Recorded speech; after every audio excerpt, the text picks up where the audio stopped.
Саламатсыздарбы, эфирде биздин замандын кишилери берүүсү. Аны мен Мирзат Муканов алып барам. Бүгүнкү биздин студиябыздын мейманы манасчы Самат Көчөрбаев. Студиябызга кош келипсиз. Рахмат. Чакырганыңыздарга дайын. Алгачкы суроо мындай. Сиздин кесибиңиз музыкантсыз. 14 жашыңыздан баштап манас айта баштапсыз. Эмне үчүн манасчылык? Башка кесиптер толтурат. Журналист мисалы, экономист, юрист. Манасчылык бул өнөр десек болот. Өнөр Кудай тарабынан башкача айтканда шык жөндөмгө жараша берилет. Андан да тереңирээк кирсек, манасчылык бул өнөрдөн дагы бийик касиет. Касиет. Демек, ал касиеттүү өнөрдү, касиетти адам каалаганда эле ишке ашып калбайт. Же үйрөнүп алса эле болуп калбайт. Ошол себептен мен ушул 14 жашыма чейин мектептен манастан үзүндүлөрдү жаттап, үзүл кесил манас айтып жүргөн болсом, ушу 14 жашыман баштап толук манасчылык өнөргө башырып, манасчылык өнөрдү артынан сая түшүп десек болот, манасчылык өнөрдү өнөр катары ошону бир өзгөчө көкүрөгүмө сактаган аруу касиет катары кармандым. Буга бир нече себептер болду. Биринчиден, кичинемден манасчы болсом деп кыялданып, элдер-селдер айтып жүргөн манасчылык дагы аздыр көптүр эл алдына чыгып жүргөн өнөрүм. Экинчиден, ал кезде Саякбай Каралаевдин записин эртең менен эрте берер эле, адаттан тыш радиодон улуу манасты укчумал деп. Адаттан тыш бир күнү мен Саякбайдын Канекейдин Тайторуну чапканы деген 6 мүнөттүк өзүнчө айткан манасы бар. Ошол манасын уккандан кийин бир өзгөчө деле өрүп, манас айткым келип, андан ошол Саякбай атанын башкача айтканда сыртынан ошол өнөрүн баалап көмөр туттум. Анткени мен кичинеме ошо музыкага жакын болгондуктан, азыркы тил менен айта турган болсок, андай манас айтуучулук чеберчиликти атайын даярдалган консерваторияны бүткөн музыканттардын колунан ошол үзүндүнү жаттап алып айтса дагы келбей турган маселе да. Анткени бийик үн гана эмес ал жерде. Ошол үн менен кошо речитативдик так тилинин тактыгы, ошол сабатмала манасты көпүлдөтүп айтып атканы жана ошол эле учурда ал ыр болбостон жүрөктөн чыгып бир өзгөчө дем күч берген руху, духу бар экендиги мен ошол кичинемде жаңы укканда гана туйгам.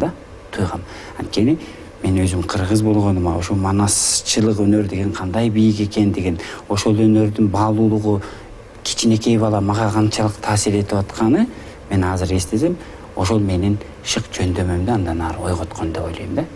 Ошондон кийин ошо манасчылык өнөргө башырып калгам. Ошол эле учурда аян болбой, баян болбойт деген сөз бар кыргызда. Демек, манасчылык өнөрдүн баардыгы ошол аян алып, манастын чоролору, манастын өзү аян болуп түшүнө кирген жагдайлары бар. Мен ошол өңүттөн алып карай турган болсок, мен ошол Саякбай атаны түш көргөнүм, андан кийин 10-11 класс болгондо Эстебес атаны түш көргөнүм эсимде. Анын баардыгы ошол манасчылык өнөргө байланыштуу да. Мен колумду мынтип жаңсап көтөрүп, мына мынтип айт, тигинтип айт деп мага мындай жалпы маалымат берип атат да, манасчылык өнөрдү кантип айтып. Ошолордун баардыгы мен өзүм көкүрөгүмдө, ички туюмумда бир аруу, аян, башкача айтканда белги, сыр мага болгон манасчылык өнөргө болгон бир жолдомо деп түшүнөм. Ошону канчалык сактап, канчалык барктап, канчалык туюк кармап, башкача айтканда ошого татыктуу болууга далалат кылуу менен ушу манасчылык улуу өнөрдү аздыр көптүр артырып жүрөм деп ойлойм. Сиз жогоруда айтпадыңызбы? Манасчылык бул жараткандын бир белген белеги, же касиет депчи. Эми кандай учурда берери жөнүндө токтолбой эле коелу, болгон сизге бериле турчу суроо мындай. Жараткан ошол касиетти берип аткандан кийин кайра алып коюшу мүмкүнбү? Же башкача айтканда ошол касиетти жоготуп алуу мүмкүнбү? Эгер мүмкүн болсо кандай учурда? Сөзсүз. Бул касиет эле эмес, баардык өнөрдү Кудай берсе, ошо өнөрдү бакпасаң, өнөрдү бап эстеп ошол өзгөчө улуу өнөргө. ооба. Улуу өнөргө ошондой мамиле жасалбаса, ал Кудай берген, Кудай алып коюшу мүмкүн. Мен 100% ушул ойго кошулам да. Анткени өнөрдү багыш керек. Эң ирде бакканда кандай жеке чыгармачылык жааттан гана кам көрүп чыгармачылыкты өстүрүү менен эмес. Эң ириде ошондой улуу, таза, касиеттүү өнөрдү алып жүргөн адамдын дүйнөсү аруу болуу керек. Ошого даяр болуу керек. Башкача айтканда, өзүн ошого татыктуу алып жүрүү керек. Ошондо гана өнөр, касиет сенде андан ары өркүндөп өсөт деп ойлойм. Ошол учурда жаман иштер деп коелу, жалпылап айтканда. Ушул улуу өнөрдү алып жүрүп, жаман иштерге барып, эң ириде ушул жан дүйнөңдү өзүң тазалай албасаң, анда бул өнөрдү Кудай берген, Кудай алышы мүмкүн. Сиздин жооптон кийин мындай ой пайда болуп атат да. Бизде консерваторияда кафедра бар да, манасчылык өнөр боюнча. Болочок манасчыларды тарбиялайт. Аларды окутуп чыгат. Башка кесиптин ээлери сыяктуу элечи. Эми сизге суроо. Мен сиздин жолуңуздан улам ойлоп атам, манасчылык деген касиетти, сиз айтмакчы же өнөрдү, жана орустар айтмакчы избранный деп тандалма адамдарга гана берип атпайбы? Демек, ошондойлор гана манас айтыш керекпи? Же окуп үйрөнүп деле айтса болобу? Бу жерде түздөп жолдомо берип багыттай турган бир маселе бар. Биринчиден, консерваторияда да, искусство университетинде да манасчылык боюнча атайын окуткан бөлүм жок. Бул шарттуу түрдө дастанчылык өнөрдүн ичинде, жана Кенже Бозторду айткан. Ошонун ичинде багыты кичинесинен манас айтып калган балдар келип манасчылык менен гана багыт алып калган. Маселен ким? Чымыны барлар, Маселен ким? Ошол эле Дөөлөт Сыдыков консерваторияда ушул дастан бөлүмүнүн бир бутагы катары өзү манас айткандыктан ошол багытты бүткөн да. Бирок Дөөлөткө консерваториядан эч ким манасты үйрөтүп манасчы кылган жок. Ал Дөөлөт кичинесинен атасынан келаткан канындагы манасчылык өнөр.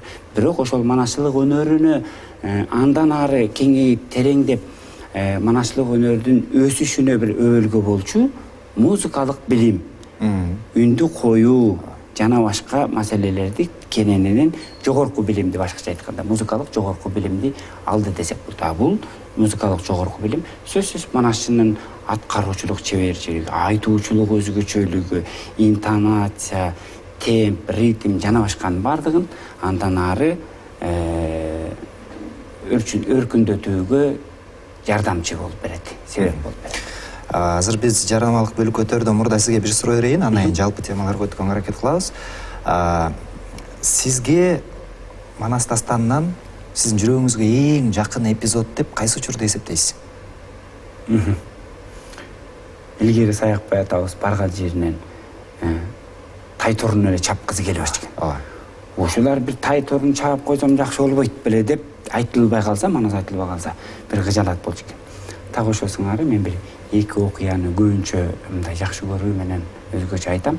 Анын тарбиялык маанисизи дагы мүмкүн мага таасир эткендир. Манастын чыныгы Айкөлдүгүн даңазалаган Коңурбай менен Манастын беттеши Көкөтөйдүн ашындагы. Же болбосо Кыргызда сөз бар, эр чекишпей бекишпейт да. Ошо Чубак менен Алмамбеттин жол талашкан жатагы. Ал жерде жол талаш деген шарттуу түрдөгү нерсе, бу жерде намыс талашат. Бу жерде элдин кызматын талашат.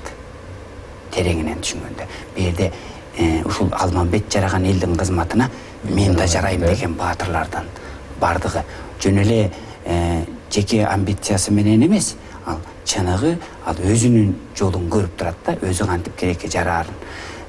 Ошондо учурда тил билген киши тил билет, кол билген киши кол билет, жол билген киши жол билет деп калыстыктан тайбай манас ошолордун баардыгын көзөмөлдөп турат да. Мунун ички драматургиясы өтө күчтүү болгондуктан, мүмкүн мен өзүм педагог болгондуктан ушундай тарбиялык мааниси өзгөчө терең өзгөчө драматургиясынын күчтүүлүгүнөн уламды мен көпчүлүк учурда ушул окуяларды мен түшүндүрмө берип келип анан айткым келет да. Азыр жарнамалык бөлүккө убакыт берели, андан кийин маегибизди улантабыз. Бизден алыстабаңыздар.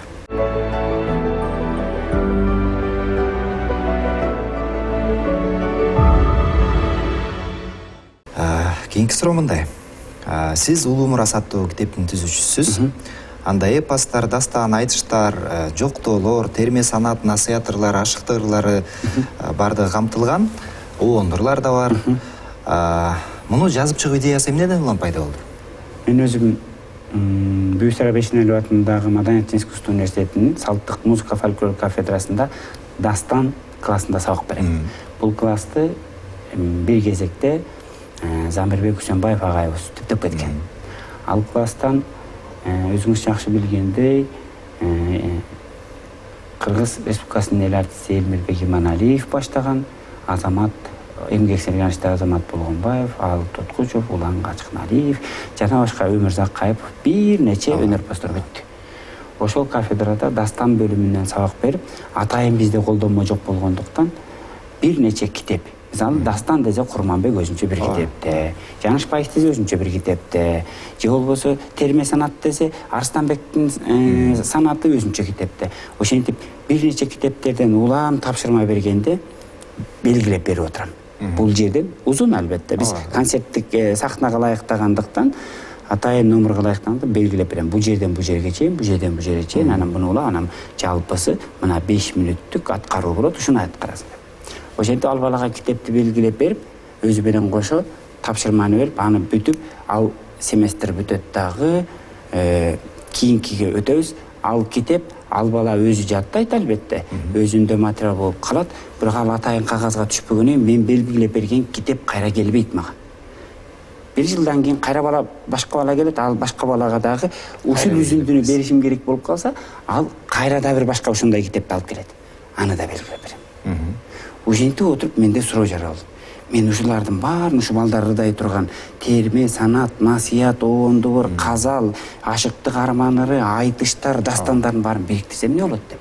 Анткени өзүңүздөр билесиздер, оондурларды бириктирген Ала тоо Таңшейит, Сар Мерден дегендер бар.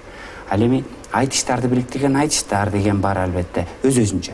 Бирок менин максатым ушул дастан классындагы, ыр классындагы баардык чыгармаларды бири-бири менен аралаштырып, мисалы ырчылар айрым учурда дастан жаттаган учуру болот, терме санат жаттаган учуру болот. Ошон үчүн ушуларды бириктирип, бир жыйнак түзүү оюмда жанагы белгилеп берген баардыгын атайын кагазга түшүрүп, өзүнчө папкалай бердим. Анан мен өзүм оңой болуш үчүн мугалим катары өзүм колдонмой жасай баштадым. Ошондон көчүрүп берем, мына муну ырдайсың, сен муну ырдайсың деп. Ошентип маселе менде 10 бала болсо, 10 баланы окутсам шакирт катары дастан классынан, онуна бир семестрде 3төн бергенде 30 чыгарма берем. Демек 30 чыгарманын үстүндө иштешим керек. 30 чыгармамды 30 балага 10 балага бергенден кийинки семестрде алар бири-бири менен алмашып кайталанат да. Ошентип өзү турмуштук муктаждык.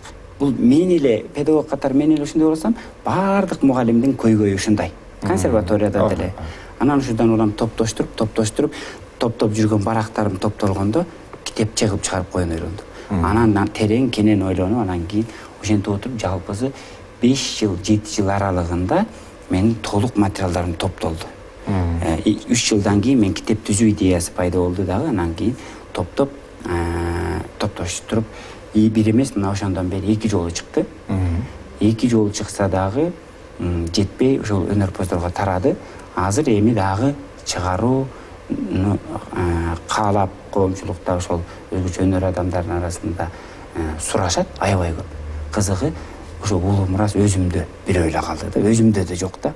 Эми ошондо мүмкүнчүлүк болсо чыгарып коюу оюмда бар. Болгондо жөн эле ошону эле кайтарап чыгарып коесуң, мен дагы бир 60% материал кошуп дайындап турам. Аны кошуп туруп чыгарчу болсо, бул өзгөчө колдонмо болот деген ойдомун. Анткени 5 жыл аралыгында өзүн актады жана далилдеди да, мыкты колдонмолор. Жакшы. Учурда биз көп айтабыз го. Манас укпай калды эл деп. Төштүктү укпай калды деп, китеп укпай калды деп, анын канчалык чындыгы бар экенин ким билсин. Бирок кичине көлөмдүүрөөк берүүлөрдү көрбөгөн, ошого сабыры чыдап көрбөгөн адамдар бар экен, мен деле көрүп калып жүрөм. Эми сизге суроо. Ушундай шартта биз Манасты кантип жайылтабыз? Же ошо Манасты жайылтууда элге угузгудай кылчу иштерде биз эмнеге көңүл бурбай жатабыз? Жакшы суроо. Бул өнөр деле эмес ааламдашуунун заманында баардык нерседе убакыт дегенге ортак калат. Адамдар азыр шашып жүрөбүз. Ооба. Адамдардын иши бүтпөйт. Адамдар тирлик менен элек. Адамдар илгертедей теле, радио жок болуп, эртеден кечке манасчыны же болбосо төкмакынды угуп отура турган убактыбыз жок. Каалоосу эмес, эң иреде шарты жок. Каалоосун өзүнчө коюбуз керек. Канча кааласа дагы тирлиги калып атат. Ал тирлик менен жан багып атат күнүмдүк. Демек, ушундай абстрактуу темада кененинен, тереңинен карасак, бул замандын маселеси да. Замандын маселеси. Бирок ошол эле учурда такыр эле жээрип, унутта калып бараткан жагдайлар бар ушул өнөрлөрдөн. Бирок биз ошол өнөрдү жайылтуучулар эң ириде, ошол өнөрдү жайылтууда башкача айтканда улуттун уңгусу, уюткулуу өнөр, Кыргыздын ата-бабадан келаткан мурасы катары биз ар бир Кыргызстандын жараны жайылтууга милдеттүү, жана өкмөт башында туруп, министрлик башында туруп жайылтууга милдеттүү болгондуктан биз бунун ошол ыңгайлашкан жолун карообуз абзел. Убактысына, кабыл алуусуна жана башка. Ошол эле учурда салттуулук бузулбаш керек деп ойлойм да. Мисалы, манасчылык өнөрдө сөзсүз жети түн манас айтып отуруп манасты жеткизебиз десек, жаңылыштык болот.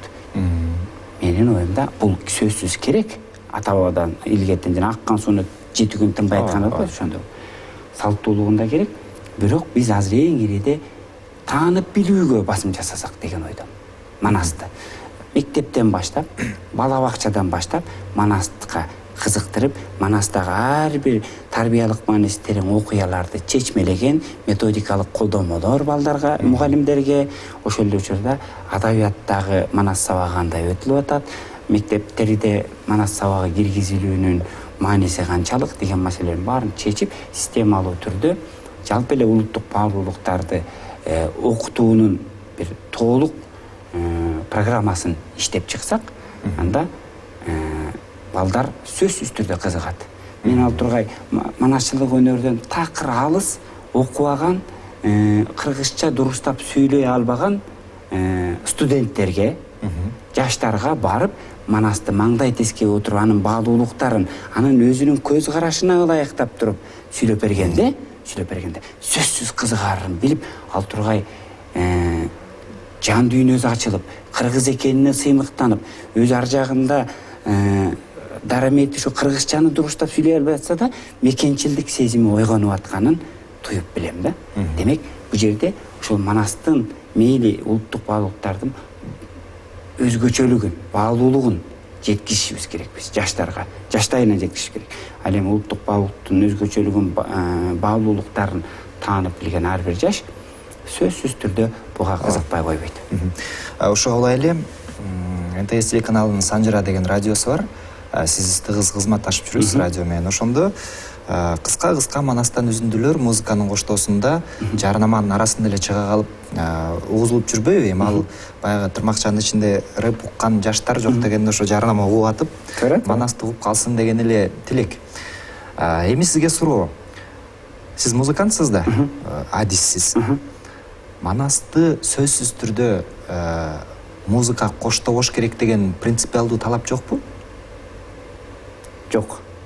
Бул жерде манасты коштобош керек дегенде, манасчы эгер ошол музыкага камалып, музыкага багыныңкы болуп калса, чоң манасчы, анда манасчы ичиндеги бугу, баягы манасчылык өнөрдөгү касиет, өзгөчөлүк, күргүчтөп айткан, көпүлдөп айткан чексиздик камалып калат деген гана ой бар бу жерде. А бул жерде манасты эгер жанагы ансамбль менен, оркестр менен коштоп коюу, бул манаска көрүп берет. Башкача айтканда, манасты уга албай кыйналып жаткан, сөз баалуулуктарын түшүнө албай, сөз өнөрүн тереңинен биле албай жаткан жаштар ошол музыка аркылуу манасты, башкача айтканда, талканды өзүн сугунтпай майга көөлөп же сууга көөлөп берген сыяктуу метод деп түшүнсөк болот. Ал эми Санжыра радиосунан кетип аткан үзүндү бул чыны менен профессионалдык көз карашта музыкага негизделген, музыкага камаган атайын жингл деп айтабыз, ошол жингл катар ар бир жаңылыктын ортосунда кете турган нерсе. Бул ойлонуп жасалган. Атайын музыкасын жасаган, музыкага музыканы түшүнгөн мени атайын чакырган, анан салганбыз. Бул жерде маңызы неде? Маңыз ал Манас айтылып атат, же музыка коштолуп атат да эмес. Манастын ошол 12 сап эле ырып атат, 12 сап Манастын өзүндө эмне жатат деген эле маселеде турат да. Мисалы, аны атайын манасчынын оозунан Манас айтып атканда уга албайт. Бирок ошол жаңылыктын ортосунда Күлчоро менен Канчоронун Семетейдин жанында кандай чора болгондугун, же болбосо Айчүрөк энебиз кандай сулуу уз болгондугун, ушинтип маанилүү гана маселелер, же Манас кантип сүрөттөлөрүн, Чубак кантип, Алмамбет кантип, Сыргак кантип, ошолордун негизги деген сүрөттөөлөрдү эстеп калса, жок дегенде турмушунда пайдаланат. Жок дегенде жашоосунда Манас жөнүндө жалпы болсо дагы түшүнүк алат эле деген. Манасты айкөл дейбиз. Айкөл дейбиз. Бирок ошол айкөлдүгүн даңазалаган саптар ошол жерде 12 саптын ичинде айтылат. Жашоодо ар кандай өзгөчөлүктөр болот экен. Мисалы, жалаң биз жакшы жагы менен эмес, Манастагы жаман нерселер менен дагы, терс көрүнүштөр менен дагы тарбия берсек болот. Демек, жана мен айтып аткан үзүндүлөрдүн арасында мисалы мындай сап бар да. Семетей, Канчоро жана Күлчоро деген эки чоролуу болот. Канчоро аты айтып тургандай кийин кастык кылат, Күлчоро жанында жүрөт. Канчоро кастык калаганда мынтип айтканы бар. Ошону мен ушундай кылып, ошол жарнамалык атайын бөлүктө киргизип койгом да. Аргымак багып атпактым, айлансын буурул буудандан, азамат жийдим, эр жийдим, арыстанды тең жийдим, айланып кетсин Канчоро Күлчородой туугандан. Ардору буудан деп жүрсөм, багал чагы бир тутам байталды баккан экенмин. Канчоро тууган деп жүрсөм, котур ташы койнунда шайтанды баккан экенмин дейт. Мына, демек, жашоодогу болгон эле окуяны 12 саптын ичинде батырат. Бул ой бир ойду берет. Муну мен атайын ошол 12 сапка батырып бир нече ойлордон, бир нече темалардан бириктирип жазап койгом. Бул жөн гана маалымат үчүн, жайылтуу үчүн. Демек, кыскараак жооп бергенге аракет кылсаңыз, мурдагы манасчылар Манас айткандай эч кандай аспаптын коштоосуз эле керек болсо сиз жогоруда айтмакты 7 күн 7 түн деп айтса деле эл угуп, ошонун ичине кирип жашап түшүнүшчү да. А сиз азыр жооп берип атпадыңызбы? Музыкалык аспап коштолсо дагы бир аз эффективдүүрөөк болот деген ойдучу. Демек, мурдагы угуучулар менен азыркы угуучулардын деңгээли асма менен жерде экен да, айырмасы бар экен да. Бул угуучунун, көрөрмандын гана жагдайынан, коомдогу маселеден улам гана болгон муктаждык. Түшүнүктүү. Муктаждык. Эч кандай деле чек жок. Мисалы, ошол учурда Кенже Кара деген киши болгон, манасчы. Ал Кылгыяктын коштоосунда Манас айткан. Илгеркилердин баардыгы өзүңүз жакшы билгендей сөз баккан, сөз калтырган, сөзгө түнөгөн. Ошол себептен алар түз Манастын өзүн уккан. Экинчи жагдай бар. Илгери манасчылардын дагы мүмкүн деңгээли ал даганча бийик болгон. Бизде дагы мүмкүн биз ушул элди укпай жатышына мүмкүн манасчылар дагы кандайдыр бир деңгээлде жоопкерчилиги бар. Биз мүмкүн жеткирип айта албай атабыз. Ошон үчүн бул келечекте гана тактала турган маселе, азыр коомдо жагдай ушундай.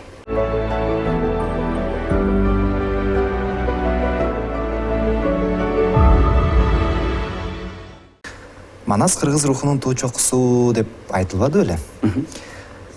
Мен кыргызмын деген инсан сөзсүз түрдө Манастын кайсы бир үзүндүсүн жатка билиш керек деген ойго кошуласызбы? Бул милдеттеме эмес, мекенчилдик, өзүн кыргыздын атуулумун деп,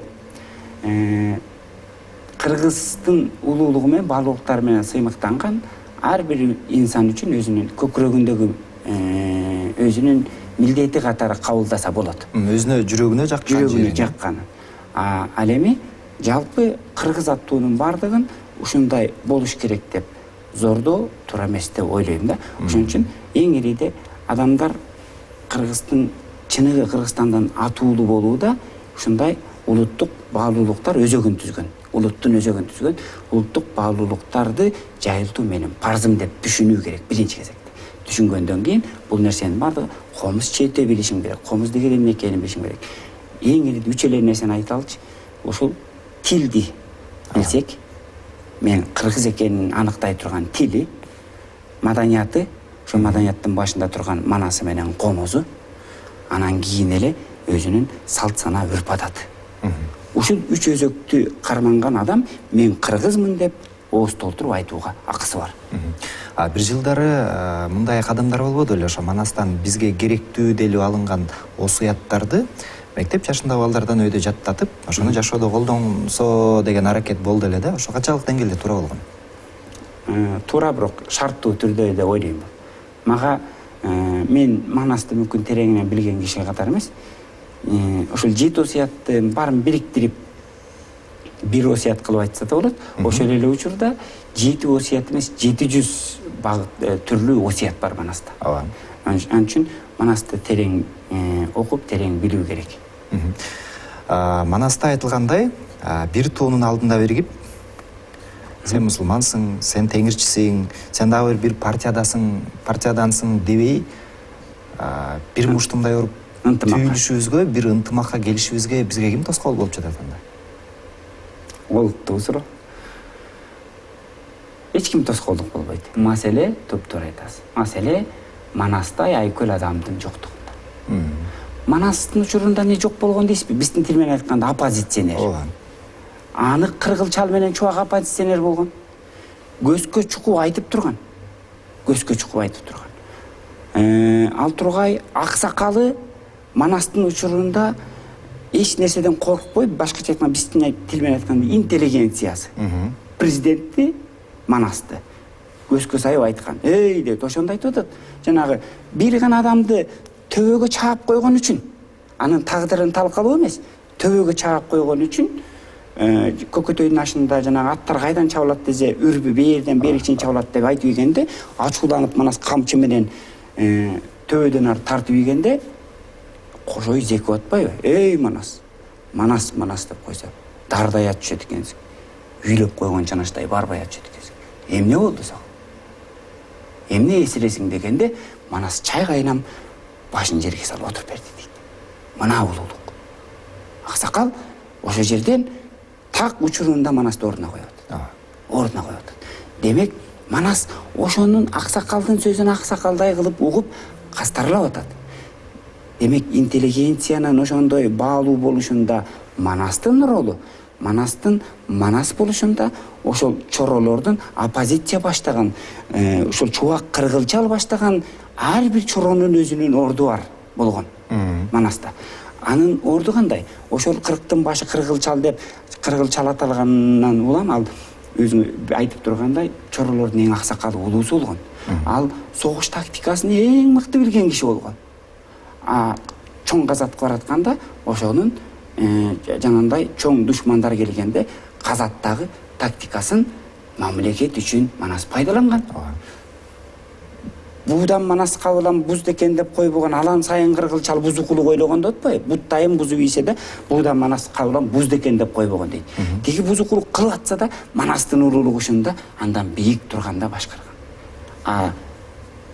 Чубак дагы так ошондой. Чубак качан болсун чуу чыгарып, чуу салып, ачуугандуу, кызуугандуулук калтырып, Манастын өзүн кошо баш кылып керек болсо ачуулануу учурунда айтып турган. Бирок ошону дагы чуу чыгарба чынагым, кыйын күн башка түшкөндө билгичтик кылар убагың деп сабырдуулук менен башкарып атат. Демек, ошонун баардыгын айтайын дегеним, кандай адамдар болбосун, бир гана мамлекет үчүн Манас ошолордун күчүн пайдаланган. Кийинки суроолор анкета түрүндө болот. Бир-эки сөз менен жооп берүүгө аракет кылсаңыз, бакыт деп эмнени эсептейсиз? Тирүүлүктүн өзү бакыт. Тиш рызкы тил өлөт, тирүүлүгүң бир өлөт деген сөз бар. Бактысыздык? Бактысыздык, баласыздык десем болот. Дегеним, өзүнүн канынан жаралган бала эмес. Бала деген бул артка туяк калтыруу, артка из калтыруу. Бул артыңда айтар эч нерсең жок болсо, артыңда сенин жолуңду улаар, балаң жок болсо эч болбоду деген. Бул бактысыздык деп ойлойм. Сиз өкүнгөн учуруңуз жашоодогу? Жашоодогу өкүнгөн учурум ата энемден эртерээк айрылган. Айымдардагы сиз баалаган сапат? Чыдамкайлык. Жашоодогу сизге таптакыр жакпаган нерсе? Эки жүздүүлүк. Сиз таптакыр айткыңыз келбеген сөз барбы?